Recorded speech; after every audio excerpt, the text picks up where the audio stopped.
So today we're going to be talking to you guys about one of our favorite lenses, and that's the Rokinon 35mm Cine DS lens.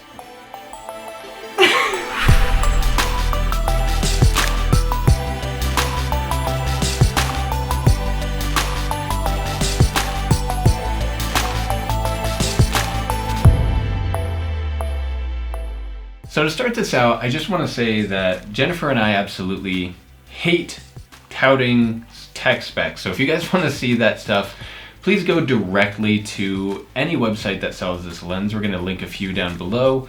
And you can read all the tech specs for yourself. What we wanted this review for was just to share everything that we love about this lens, when to use it, who it might be for, so on and so forth. We did end up getting the Micro Four Thirds version of this lens, but it is available for Canon and Sony cameras as well. But one of the things that really drew us to this particular lens was, one, the price, which is around $500. And if you've looked at primes before, that is a good that's deal. A really good price, especially for a cinema-like lens.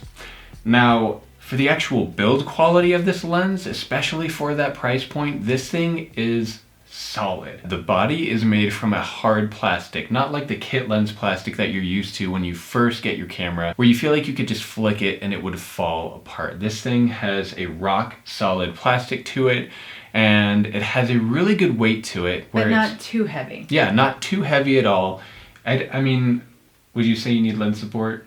No, I don't feel like this needs lens support. It's probably right on the cusp of needing lens support, but we've used it on tripods, on a gimbal, and on our new Ronin-S, which we'll share with you guys later. But we didn't feel like it needed lens support, but considering the size and the weight of it, it just feels really high quality. Again, with the weight, it actually has a metal mount, which was a really big deal for us, especially since we do kind of get in the fray for some of our shoots where we're kind of swinging the lens back and forth, following people. This thing, I have no concerns whatsoever with it actually snapping off the camera in the middle of a shoot because I'm moving too quickly with it mounted. There are two versions of this lens, and again, this is a completely manual lens. I want to just clarify and just repeat that this is manual. There's no automatic focus whatsoever. On both versions. Yeah, both versions. There is a photography and a cine version. So we have the cine version. The aperture ring and the actual focus ring are geared and will fit most focusing systems. So this is really cool. Now, personally, we don't use it. We actually do pretty much everything handheld just because it's the way we film. But it is a really nice touch. For some reason, it's a lot easier for me to create the rack focus effect with this focusing system as opposed to your typical grips that you have on most lenses. Now, again, another important thing to note is on the cinema version, it is a de-clicked aperture ring, whereas the photography version is a clicked aperture ring. Now, the reason I feel like this is such an advantage for this particular lens is that it gives you that little bit of extra creative freedom. Where the photography, I feel like you have a noticeable click every single time you're adjusting your aperture. But that's not going to affect your pictures at all. But in video, that click is going to make a big difference. It's going to annoy the heck out of your clients.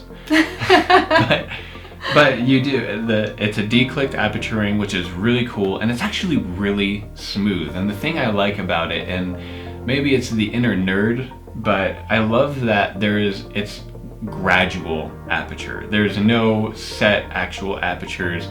I mean, while it's clearly marked on both sides, you have the aperture, you have the actual focal distance, hyperfocal distance, but while the aperture is marked clearly on each side, you can gradually change your aperture. Like I said, extra creative freedom, which is a huge deal for Jennifer and I.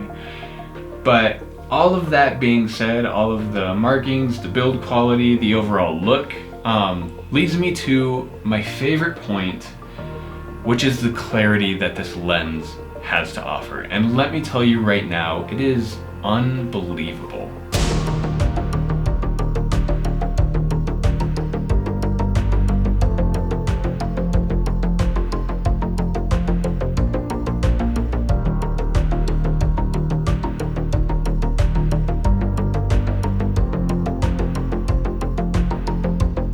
clarity of this lens is absolutely incredible. I mean, comparing this to our L series Canon lenses, which, you know, are known for being incredibly clear, not to mention that, but those are extremely expensive compared to what we paid for this.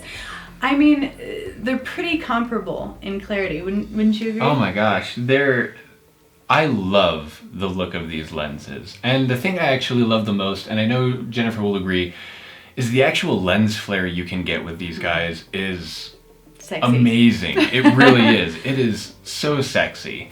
Now the only negative part, which really doesn't affect us because we feel like it enhances an actual image more so than it does take away, but for you chromatic aberration nerds out there, there is a little bit of it on here. You will have a purplish pink tinge around all of the highlights, which to us, oh, I love it. I think it looks beautiful. Yeah, and you know, we've never had a client who's just like, oh, you have too much chromatic aberration, this is unacceptable. I mean, it's so minor, but to us it helps kind of add to the image more than anything. Absolutely. But if that bothers you, you've been warned. Yeah, so you've been warned officially.